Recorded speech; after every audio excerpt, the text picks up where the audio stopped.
تمام قسم کی تعریف و توصیف و بڑائی و کبریائی اس اللہ تبارک و تعالی کے لیے ہے جنہوں نے ہم تمام انسانوں کو اس سے روئے زمین پر پیدا کیا اور پیدا کر کے ہمیں یوں ہی نہیں چھوڑ دیا بلکہ ہماری رشد و ہدایت کے لیے، ہماری رہنمائی کے لیے کم و بیش 1,24,000 انبیاء کرام اس دنیا کے اندر تشریف لائے اور درود و سلام نازل ہو اللہ کے تمام انبیاء کرام پر، تابعین پر، تبع تابعین پر، ہر مومن مرد ہر مومنہ عورت پر، خاص کر بالخصوصیت کے ساتھ جناب محمد رسول اللہ صلی اللہ علیہ وسلم پر۔ اللهم صل على محمد وعلى آل محمد كما صليت على إبراهيم وعلى آل إبراهيم إنك حميد مجيد اللهم بارك على محمد وعلى آل محمد كما باركت على إبراهيم وعلى آل إبراهيم إنك حميد مجيد۔ برادران اسلام، پہلی بار آپ لوگوں کے بیچ روبرو ہوا ہوں۔ انشاءاللہ تبارک و تعالی کوشش کروں گا کہ میری زبان سے جو بھی باتیں نکلے یا تو وہ باتیں اللہ تبارک و تعالی کے کلام مجید سے ہو یا تو وہ باتیں نبی کریم صلی اللہ علیہ وسلم کی احادیث مبارکہ سے ہو۔ آج کے اس خطبہ جمعہ میں جس موضوع کی تحت گفتگو کی جائے گی وہ ہے تکبر اور اس کی تباہ کاریاں۔ ایک لفظ ہے کبر، جس کا معنی ہے بڑائی والا، اور بڑائی جو صرف اور صرف اللہ تبارک و تعالی کے لیے، اس کے علاوہ کسی کی بڑائی کبریائی نہیں کی جائے گی۔ اور اللہ تبارک و تعالی نے قرآن مجید میں ارشاد بھی فرمایا وَلَهُ الْكِبْرِيَاءُ فِي السَّمَاوَاتِ وَالْأَرْضِ، کہ آسمانوں و زمین میں کبریائی اور بڑائی صرف اور صرف اللہ تبارک و تعالی کے لیے ہے۔ اس کے بعد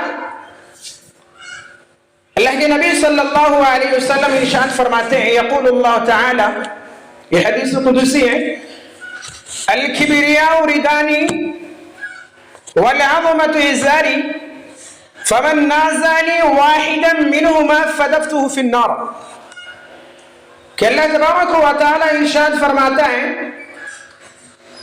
کہ کبریائی اور بڑائی میری چادر ہے، وہ سورہ، اور عظمت میرا ازار بند ہے، اور جو شخص ان دونوں میں سے کسی ایک کو مجھ سے کھینچنے کی کوشش کرے گا تو میں اسے جہنم میں ڈال دوں گا۔ کبریائی برائی کس کے لیے ہے؟ اللہ تبارک و تعالی کے لیے ہے، جس کا خاص لباس ہے، اور جو شخص ان دونوں میں سے کسی ایک کو یعنی اللہ تبارک و تعالی سے کھینچ کر خود پہننے کی کوشش کرے گا، یعنی بڑا بننے کی کوشش کرے گا، تو اللہ تبارک و تعالی اسے جہنم میں جھونک دے گا۔ اور یہ تکبر، یہ بدبختی کی ابتدا ہے۔ بدبختی کی شروعات کہاں سے ہوتی ہے؟ تکبر سے ہوتی ہے۔ جب انسان تکبر کرنے لگتا ہے تو اس کے اندر بدبختی جیسی بیماریاں پیدا ہونے لگتی ہے، پنپنے لگتی ہے. اور اس کی شروعات کس نے کی؟ ابلیس نے. اس کی شروعات کہاں سے ہوئی؟ ابلیس سے ہوئی، جس نے اللہ تبارک و تعالی کے احکامات کو ماننے سے انکار کر دیا، اللہ کے حکم کو ماننے سے انکار کر دیا، اور برائی کے زعم میں مبتلا ہو کر حضرت آدم علیہ السلام سے بہتر تصور کرنے لگا. کہا کہ میں حضرت آدم علیہ السلام سے بہتر ہوں، ان سے اچھا ہوں. اللہ تبارک و تعالی نے اسے اپنی رحمت سے محروم کر دیا، دھتکار دیا، اور قیامت تک کے لیے ملعون قرار دیا. اللہ تبارک و تعالی ارشاد فرماتا ہے وَإِذْ قُلْنَا لِلْمَلَائِكَةِ اسْجُدُوا لِآدَمَ فَسَجَدُوا إِلَّا إِبْلِيسَ أَبَى وَاسْتَكْبَرَ وَكَانَ مِنَ الْكَافِرِينَ. جب ہم نے فرشتوں سے کہا کہ تم حضرت آدم علیہ السلام کو سجدہ کرو تو سب نے سجدہ کیے سوائے ابلیس کے. اس نے انکار کر دیا، تکبر کرنے لگا، گھمنڈی دکھانے لگا، اور کافروں میں مبتلا ہو گیا، کافروں میں شامل ہو گیا. اللہ تبارک و تعالی نے اس کی ریزن بھی پوچھی، اس کی وجہ بھی پوچھی. ما منعک الا تسجد اذا امرتک، جب میں نے تمہیں حکم دیا، جب میں نے تمہیں آرڈر دیا تو پھر تمہیں سجدہ کرنے سے کس چیز نے روک دیا؟ یہ اللہ تبارک و تعالی پوچھ رہا ہے ابلیس سے. ابلیس بھی جواب دیتا ہے انا خیر منہ خلقتنی من نار وخلقتہ من طین. باڑیلا، تم نے حضرت آدم علیہ السلام کو مٹی سے پیدا کیا ہے اور ہمیں آگ سے پیدا کیا ہے، لہذا ہم کبھی کسی کے سامنے جھکنے والے نہیں ہیں، ہم کبھی کسی کے سامنے جھک نہیں سکتے ہیں. آپ نے حضرت آدم علیہ السلام کو مٹی سے پیدا کیا ہے اور مجھے آگ سے پیدا کیا ہے، لہذا میرا کام ہے اوپر کو جانا اور مٹی کا کام ہے نیچے کو جانا. ہم کبھی کسی کے سامنے جھکنے والے نہیں ہیں. اللہ تبارک و تعالی نے شان فرمایا قال فخرج منهم، نکل جا، تم مردود لوگوں میں شامل ہو جا، تم مردود ہے اور مردود کی جماعتوں میں چلا جا. وَإِنَّ عَلَيْكَ لَعْنَةَ إِلَىٰ يَوْمِ الدِّينِ، اور قیامت تک کے لیے تجھ پر لعنت ہے. یہ بدبختی کی تکبری، یہ بدبختی کی جو ہے شروعات چابی ہے. تکبر یہ بدبختی کی ابتدا. جب انسان تکبر کرتا ہے نا تو تکبر بدبختی اس کے اندر پنپنے لگتی ہے، بدبخت ہو جاتا ہے. اسی لیے اللہ تبارک و تعالی نے تکبر کرنے والے شخص کو پھٹکار ماری ہے. اور اتنا ہی نہیں، اللہ تبارک و تعالی اپنی رحمت سے بھی انہیں محروم کر دیا. اور انسان کس چیز کے بنا پر تکبر کرتا ہے؟ اس کی کئی اسباب ہیں، کئی وجوہات ہیں. 3 چیزوں پر تکبر کرتا ہے، 3 چیزوں کی بنا پر تکبر کرتا ہے. اللہ تبارک و تعالی پر تکبر کرتا ہے، جیسا کہ فرعون، نمرود، حامان نے تکبر کیا. اللہ تبارک و تعالی کے احکامات کو ماننے سے انکار کر دیا، اللہ کے حکم کو ماننے سے انکار کر دیا. رسول اکرم صلی اللہ علیہ وسلم پر تکبر کرنا، جیسا کہ کفار مکہ نے جب نبی کریم صلی اللہ علیہ وسلم کی دعوت و توحید کو قبول نہیں کیا، آپ کی دعوتوں کو ماننے سے انکار کر دیا، کفار مکہ اور لوگوں پر تکبر کرنا. ایک حدیث میں اللہ کے نبی صلی اللہ علیہ وسلم کے پاس ایک شخص بیٹھا ہوا ہے اور اپنے بائیں ہاتھ سے کھانا کھا رہے ہیں. کس ہاتھ سے؟ بائیں ہاتھ سے. اللہ کے نبی صلی اللہ علیہ وسلم ارشاد فرماتے ہیں کل بیمینک، کہ تم اپنے دائیں ہاتھ سے کھانا کھاؤ. وہ شخص جواب دیتا لا استطیع، میں طاقت نہیں رکھتا.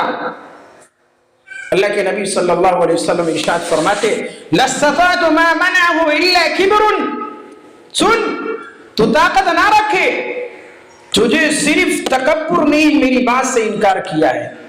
یعنی وہ اپنے آپ، یعنی اللہ کے نبی صلی اللہ علیہ وسلم پر تکبر کرنے لگا، تکبر کے ساتھ پیش آنے لگا. اور فرمایا کہ وہ کبھی اپنا دایاں ہاتھ اپنی منہ کی طرف اٹھا نہ سکا. اسی لیے لوگوں کے ساتھ تکبر سے کبھی پیش نہ آئے. اس کی کئی وجوہات ہیں، کئی اسباب ہیں جس کے بنا پر لوگ تکبر کرتا ہے. جس معاشرے میں جس کے بنا پر لوگ تکبر کرتا ہے اس کی کئی وجوہات ہیں.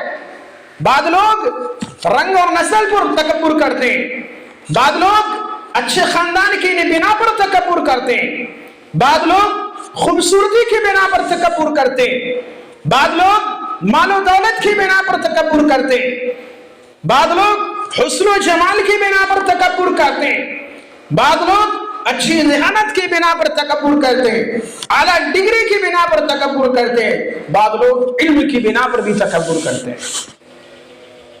یہ ہمارے طلبہ بیٹھے ہوئے ہیں، ہم بھی طلبہ ہیں، آپ کی جیسے ہم بھی جو ہے تعلیم سیکھ رہے ہیں. اسی لیے کبھی بھی ابھی اپنے علم کے بنا پر تکبر نہیں کیجیے گا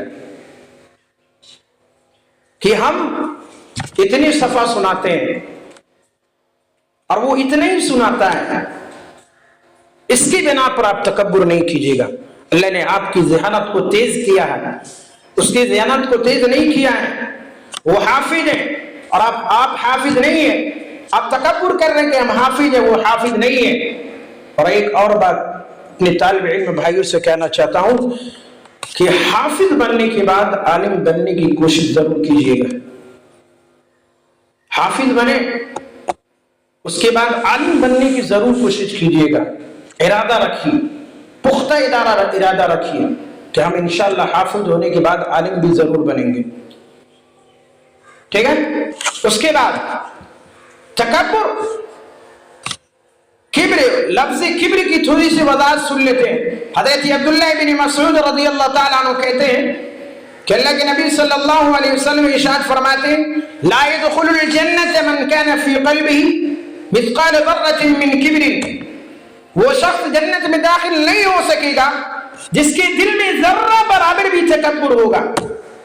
ذرہ برابر بھی اگر کسی کے دل میں تکبر ہوگا وہ کبھی جنت میں داخل ہو ہی نہیں سکے گا. یہ اتنا سنگین اور اتنا خطرناک گناہ ہے، اس قدر بڑا گناہ ہے، اس قدر سنگین جرم ہے کہ اگر کسی کے دل میں ذرہ برابر بھی اگر تکبر پایا گیا اور وہ اسے توبہ کیے بغیر اگر مر جائے تو کبھی جنت میں داخل نہیں ہو سکے گا. پوری زندگی کی نماز، پوری زندگی اگر آپ نے نماز پڑھی ہے لیکن آپ کے دل میں ذرہ برابر بھی تکبر ہے اور آپ توبہ کیے بغیر اگر مر گئے تو کبھی جنت میں داخل نہیں ہو سکیں گے. اس لیے کبھی کسی کے ساتھ تکبر سے پیش نہیں آئیں گے. اپنی آواز میں نرمی رکھیں. اللہ کے نبی صلی اللہ علیہ وسلم کا یہ فرمان سن کر ایک شخص کہنے لگا اے اللہ کے رسول، بے شک ایک شخص چاہتا ہے، ایک آدمی چاہتا ہے اس کا لباس اچھا ہو، خوبصورت لباس ہو، اچھا کرتا ہو، اچھا پہناوا ہو، خوبصورت جوتا ہو، خوبصورت چپل ہو. اللہ کے نبی کیا یہ بھی تکبر ہے؟ اللہ کے نبی صلی اللہ علیہ وسلم ارشاد فرماتے نہیں، ان اللہ جمیل یحب الجمال، کہ بے شک اللہ تبارک و تعالی خوبصورت ہے اور خوبصورتی کو پسند کرتا ہے. اللہ کے نبی پھر تکبر کیا؟ اللہ کے نبی فرماتے الکبر بطر الحق وغمط الناس، کبر، تکبر، حق بات کو ٹھکرا دینا اور لوگوں کو حقیر سمجھنے کا نام تکبر ہے. حق کیا ہے؟ اس حدیث کے ذریعے ہم سنتے ہیں حضرت عبداللہ ابن عمر رضی اللہ تعالیٰ عنہ بیان کرتے اللہ کے نبی صلی اللہ علیہ وسلم ارشاد فرماتے ہیں جب حضرت نوح علیہ السلام کی موت کا وقت قریب آیا انہوں نے اپنے دونوں بیٹوں سے وصیت فرمائی بیٹے میں تمہیں دو باتوں کی وصیت کرتا ہوں دو باتوں کا وصیت کرتا ہوں اور دو باتوں سے تمہیں منع بھی کرتا ہوں حضرت نوح علیہ السلام فرمانے لگے کہ تم اپنی زندگی میں لا الہ الا اللہ کو پڑھتے رہا کرو گے کیونکہ اگر ساتوں آسمان ساتوں زمین اگر ایک پلڑے میں رکھ دیا جائے اور لا الہ الا اللہ کو دوسرے پلڑے میں رکھ دیا جائے تو لا الہ الا اللہ کا پلڑا بھاری ہو جائے گا اور فرمایا اگر ساتوں آسمان ساتوں زمین ایک دائرے میں اگر بند کر دیا جائے تو لا الہ الا اللہ اس دائرے کو تباہ و برباد کر کے رکھ دے گی اور فرمایا وَأَنْهَاكَ عَنِ الشِّرْكِ وَالْكِبْرِ بیٹے میں تمہیں دو باتوں سے منع بھی کرتا ہوں وَأَنْهَاكَ عَنِ الشِّرْكِ وَالْكِبْرِ زندگی میں کبھی تم تکبر نہ کرنا زندگی میں کبھی تم شرک نہ کرنا حضرت نوح علیہ السلام اپنی اولاد کو یہ وصیت کر رہے ہیں کہ بیٹے زندگی میں کبھی تم شرک نہ کرنا غیر اللہ کی پوجا نہ کرنا غیر اللہ کے سامنے اپنا سر نہ جھکانا والکبر اور تم کبھی تکبر نہ کرنا اپنے مال کی بنا پر کبھی تکبر نہ کرنا اپنے حسن کی بنا پر کبھی تکبر نہ کرنا اپنی جمال کی بنا پر کبھی تکبر نہ کرنا اپنی جوانی پر کبھی تکبر نہ کرنا اپنی دولت پر کبھی تکبر نہ کرنا یہ حضرت نوح علیہ السلام اپنے بیٹوں سے وصیت کر رہے ہیں اور حضرت عبداللہ ابن عمر کہتے ہیں کہ میں نے بھی پوچھ لیا کسی صحابی نے بھی پوچھ لیا اللہ کے رسول یہ شرک تو ہم لوگ سمجھتے ہیں لیکن کبر کیا ہے اللہ کے رسول تکبر کیا ہے اللہ کے نبی صلی اللہ علیہ وسلم فرماتے ہیں الکبر صف الحق وغمط الناس کبر تکبر حق بات کو ٹھکرا دینا اور لوگوں کو حقیر سمجھنے کا نام ہے حق کیا ہے جسے نبی کریم صلی اللہ علیہ وسلم پر نازل کیا گیا قرآن و حدیث قرآن و سنت اگر کوئی شخص قرآن و حدیث کو ٹھکراتا ہے قرآن و حدیث کو اگر نہیں مانتا ہے قرآن و حدیث پر اگر عمل نہیں کرتا ہے گویا وہ تکبر کرتا ہے اللہ تبارک و تعالیٰ نے ارشاد دیا والذین آمنوا وعملوا الصالحات وآمنوا بما نزل على محمد وهو الحق من ربهم كفر عنهم سیئاتهم وصلح بالهم جو لوگ ایمان لائے اور نیک صالح عمل کیے اور اس پر ایمان لائے جو نبی کریم صلی اللہ علیہ وسلم پر نازل کیا گیا قرآن و حدیث قرآن و سنت یہی ہے حق اللہ تبارک و تعالیٰ کی طرف سے یہی ہے حق قرآن و حدیث اور قرآن و سنت اور مسلمانوں کو چاہیے کہ وہ اس پر عمل کرے ہمیں اور آپ کو چاہیے کہ ہم قرآن و حدیث کے سامنے سر تسلیم خم کر دیں قرآن و حدیث کے سامنے اپنے آپ کو جھکا دیں اور اس پر عمل کرے اور اس سے راہ فرار اختیار نہ کرے اس سے دوریاں نہ بنائے قرآن و حدیث سے اپنے رشتے ناطے جوڑے قرآن و حدیث کے اوپر ہمیشہ آپ عمل کریں اپنا رشتہ قرآن و حدیث سے جڑ کے رکھیں قرآن و حدیث سے محبت رکھیں قرآن و حدیث سے شفقت رکھیں اور دانشتہ طور پر جو لوگ قرآن و حدیث کو ٹھکراتے ہیں تو اللہ تبارک و تعالیٰ نے اسے اپنی عذاب کی دھمکی بھی دی ہے کہ جو شخص اگر قرآن و حدیث کو اگر ٹھکرائے گا اس پر عمل نہیں کرے گا تو اس کا ٹھکانہ جہنم ہے. جس کو قرآن و حدیث کی روشنی میں دلیل مل جائے، قرآن و حدیث کی روشنی میں، قرآن کی روشنی میں دلیل مل جائے، حدیث کی روشنی میں دلیل مل جائے اور اسے ٹھکرا دے، اسے تکبر کہتے ہیں. حق بات کو ٹھکرا دینا یہ تکبر. اور تکبر کی ایک اور صورت ہے اکڑ کر چلنا. زمین پر جب بھی ہم چلتے ہیں اکڑ کر چلتے ہیں، تکبر کے ساتھ چلتے، غرور کے ساتھ چلتے، فخر کے ساتھ چلتے. اللہ تبارک و تعالی نے منع فرمایا وَلَا تُصَعِّرْ خَدَّكَ لِلنَّاسِ وَلَا تَمْشِ فِي الْأَرْضِ مَرَحًا إِنَّ اللَّهَ لَا يُحِبُّ كُلَّ مُخْتَالٍ فَخُورٍ. لوگوں کو حقیر سمجھتے ہوئے، لوگوں کو کمتر سمجھتے ہوئے، لوگوں کو چھوٹا سمجھتے ہوئے، تکبر کرتے ہوئے، اپنے آپ کو بڑا سمجھتے ہوئے، اپنے آپ کو فخر کرتے ہوئے لوگوں سے منہ نہ موڑنا. بھلے تمہارے مالداری میں کمی ہو، اسے تم مالدار ہو، وہ غریب ہے، اس کی لباس اچھی نہیں ہے، اس کی خوبصورتی اچھی نہیں ہے، اس کا پہناوا اچھی نہیں ہے، پھر بھی تم اس سے منہ نہ موڑنا. اللہ تبارک و تعالی ارشاد فرماتا ہے کہ جو لوگ تکبر کے ساتھ، فخر کے ساتھ، غرور کے ساتھ، اور جو لوگ لوگوں سے منہ موڑتا ہے، اللہ تبارک و تعالی ایسے لوگوں کو پسند نہیں کرتا ہے. اور اللہ کے نبی صلی اللہ علیہ وسلم ارشاد فرماتے ہیں کہ ایک شخص دو چادریں لٹکائے ہوئے زمین پر چل رہا تھا، اکڑ کر چل رہا تھا، غرور کے ساتھ چل رہا تھا، فخر کے ساتھ چل رہا تھا. اللہ تبارک و تعالی نے اسی لمحہ، اسی گھڑی زمین کے اندر دھسا دیا. کیونکہ اللہ تبارک و تعالی کو تکبر پسند نہیں ہے، غرور پسند نہیں ہے، فخر پسند نہیں ہے. لوگوں سے جو منہ موڑتا ہے اللہ تبارک و تعالی اسے پسند نہیں کرتا ہے، اور قیامت تک وہ زمین کے اندر دھستا رہے گا. اسی لیے کبھی تکبر نہ کریں، کبھی تکبر کا اظہار نہ کریں.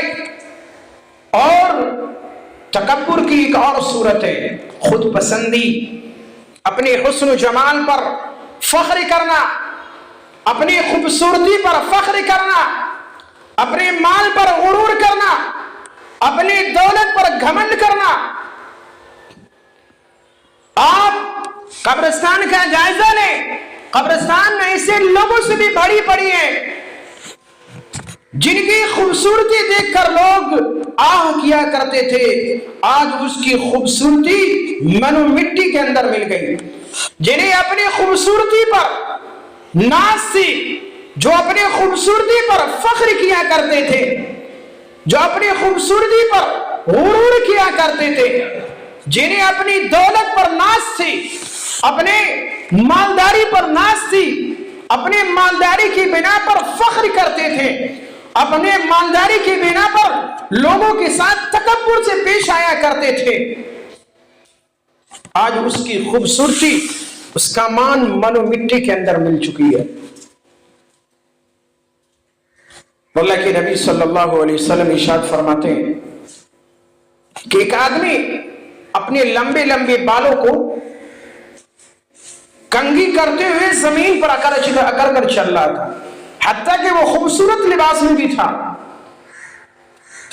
خود پسندی میں مبتلا ہو گیا کہ معاشرے میں سب سے اچھا لباس ہمارا ہے، سب سے خوبصورت لباس ہمارا ہے، ہم قیمتی لباس پہنتے ہیں.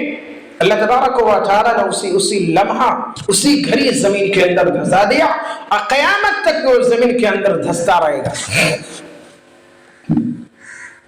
اللہ تبارک و تعالی ارشاد فرماتا ہے وَعِبَادُ الرَّحْمَنِ الَّذِينَ يَمْشُونَ عَلَى الْأَرْضِ هَوْنًا کہ رحمان کے بندے وہ ہیں، رحمان کے حقیقی بندے وہ ہیں، اللہ تبارک و تعالیٰ کے پسندیدہ بندے وہ ہیں، حقیقی بندے وہ ہیں جو زمین پر عاجزی اور انکساری کے ساتھ چلتا ہے، اس کے چلنے میں غروریت نہیں ہوتی ہے، جب بھی وہ چلتا ہے غرور کے ساتھ نہیں چلتا ہے، جب بھی وہ چلتا ہے فخر کے ساتھ نہیں چلتا ہے، جب بھی وہ چلتا ہے اپنے پیر کو مار مار کر نہیں چلتا ہے، جب بھی معاشرے میں لوگوں سے بات کرتا ہے تو اس کی آواز میں نرمی ہوتی ہے، اس کے بولے میں مٹھاس ہوتی ہے، معاشرے میں وہ کسی کے ساتھ غرور کے ساتھ پیش نہیں آتا ہے، لوگوں سے بات کرتا ہے، اچھی باتیں کرتا ہے، اچھی بولی بولتا ہے۔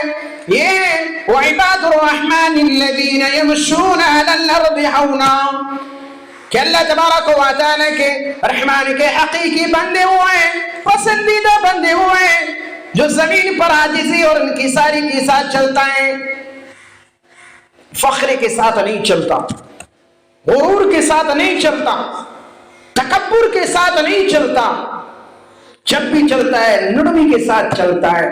اور جو شخص زمین پر پاؤں مار مار کر چلتا ہے، فخر کے ساتھ چلتا ہے، غرور کے ساتھ چلتا ہے، گھمنڈ کے ساتھ چلتا ہے، تو زمین کہتی ہے اللہ تبارک و تعالیٰ اگر تو اجازت دے تو میں اسے نگل جاؤں، اسے اپنے اندر سنبھالوں۔ میرے بھائیو، جب بھی زمین پر چلیں، یہ اللہ کی زمین ہے، یہ کسی کی زمین نہیں ہے، ہماری زمین نہیں ہے، آپ کی زمین نہیں ہے، یہ تمام کی تمام چیزیں اللہ کی ہے، اللہ کی دی ہوئی ہے۔ آپ اس کے بنا پر تکبر نہ کریں، اپنے مال کے بنا پر تکبر نہ کریں، یہ مال آپ کی نہیں ہے، یہ اللہ کی دی ہوئی ہے، اللہ نے دیا ہے آپ کو، اللہ نے دیا ہے آپ کو۔ اللہ تبارک و تعالیٰ دینا بھی جانتا ہے اور چھیننا بھی جانتا ہے۔ یہ جوانی اللہ نے آپ کو دی ہے، اللہ تبارک و تعالیٰ جوانی دینا بھی جانتا ہے، جوانی چھیننا بھی جانتا ہے۔ آج قبرستان ایسے لوگوں سے بھی بھری پڑی ہے۔ آج ہمارا آنا بھوواڑا سے ہوا ہے، بھوواڑے میں مسلمانوں کی بہت زیادہ تعداد ہے، اور اتنا ہم دعوے کے ساتھ کہہ سکتے ہیں کہ جتنی بھی موتیں ابھی 2-4 سال میں ہوئی ہے، تمام کی تمام موتیں 80% اس میں سے نوجوانی ہے۔ یہ نوجوان ہے جس کو اللہ تبارک و تعالیٰ نے جوانی میں بلا لیا، اسی لیے اپنی جوانی پر کبھی غرور نہیں کیجیے گا، کبھی تکبر نہیں کیجیے گا۔ یہ جوانی اللہ کی دی ہوئی ہے، اب اس جوانی کو اللہ کی عبادت میں لگائیے۔ اللہ تبارک و تعالیٰ کو جوانی کی عبادت بہت زیادہ پسند ہے، اللہ تبارک و تعالیٰ کو جوانی کی عبادت بہت زیادہ پسند ہے۔ آج معاشرے میں کون ایسا جوان ہے جو نماز پابندی پڑھتے ہیں، پابندی کے ساتھ نماز ادا کرتے ہیں، 5 وقت کی نماز ادا کرتے ہیں؟ کون ایسے نوجوان ہیں؟ 4 ٹائم کا نماز پڑھیں یا فجر میں گول، 3 ٹائم کا نماز پڑھیں عشاء میں گول، 2 ٹائم کا نماز پڑھے مغرب میں گول، اسے نماز کی فکر نہیں ہے، اسے فکر ہے موبائل کی فکر ہے، موبائل چارج ہوئی کہ نہیں ہوئی، موبائل میں انٹرنیٹ ہے کہ نہیں ہے، اسے یہ فکر ہے، آخرت کی فکر نہیں ہے۔ اور اللہ کے نبی صلی اللہ علیہ وسلم ارشاد فرماتے ہیں ثلاثة لا يكلمهم الله يوم القيامة ولا يزكيهم ولا ينظر إليهم ولهم عذاب أليم شيخ زاني وملك كذاب وعيل مستكبر، کہ 3 قسم کے لوگ ایسے ہیں جن سے اللہ تبارک و تعالی کبھی بات چیت نہیں کرے گا، اس کی طرف نظر رحمت نہیں پڑے گا۔ وہ کون شخص ہے؟ فرمایا وہ برا زانی جس نے بڑھاپے میں زناکاری اور بدکاری کو انجام دیا ہو، وَمَلِكٌ كَذَّابٌ، اور جھوٹی حکومت کرنے والا، جھوٹی حکومت چلانے والا، وَعَائِلٌ مُسْتَكْبِرٌ، اور وہ فقیر جو تکبر کرتا ہے، گھمنڈی دکھاتا ہے، غرور کرتا ہے۔ اور اللہ کے نبی صلی اللہ علیہ وسلم ارشاد فرماتے ہیں کہ تکبر کرنے والے شخص کو کل قیامت کے دن ذلت کا سامنا بھی کرنا پڑے گا۔ اللہ کے نبی صلی اللہ علیہ وسلم ارشاد فرماتے ہیں کہ کل قیامت کے دن تکبر کرنے والے شخص کو اللہ تبارک و تعالی اس حال میں اٹھائے گا کہ اس کا چہرہ انسانوں کی طرح ہوں گے، آدمیوں کی طرح چہرہ ہوں گے، مگر وہ جسم کے لحاظ سے چیٹیوں کی طرح ہوں گے، اور اسے ایک جیل میں لے جایا جائے جس جیل کا نام بولس ہے۔ اتنا خطرناک وہ جہنم ہے، اتنا سنگین خطرناک اور جہنم ہے جس جہنم کے اندر جہنمیوں کے جسم سے نکلنے والے پیپ اس تکبر کرنے والے شخص کو پلایا جائے گا۔ اللہ تبارک و تعالی سے دعا ہے کہ بار الہ تکبر کی جتنی بھی صورتیں ہیں ان تمام صورتوں سے اللہ ہمیں محفوظ رکھے۔ بار الہ جو لوگ اس دنیا سے رخصت ہو گئے انہیں کروٹ کروٹ جنت الفردوس میں اعلیٰ مقام عطا فرما۔ بار الہ ہمارے سامنے طلبہ حضرات بھی بیٹھے ہوئے ہیں، ہمارے ساتھی بیٹھے ہوئے ہیں، بار الہ ان کی ذہانت کو تو تیز کر دے، ان کی ذہانت کو تو تیز کر دے، انہیں حافظ قرآن بنا، عالم دین بنا، قاری قرآن بنا اور معاشرے کے رہبر بنا۔ اللہ تبارک و تعالیٰ سے دعا ہے بار الہ جو لوگ اس دنیا کے اندر ہے اسے نماز پڑھنے کی توفیق دے، آمین ثم آمین۔ وآخر دعوانا الحمد للہ رب العالمین، سبحان ربک رب العزت عما یصفون وسلام علی المرسلین والحمد للہ رب العالمین۔ السلام علیکم ورحمۃ اللہ وبرکاتہ۔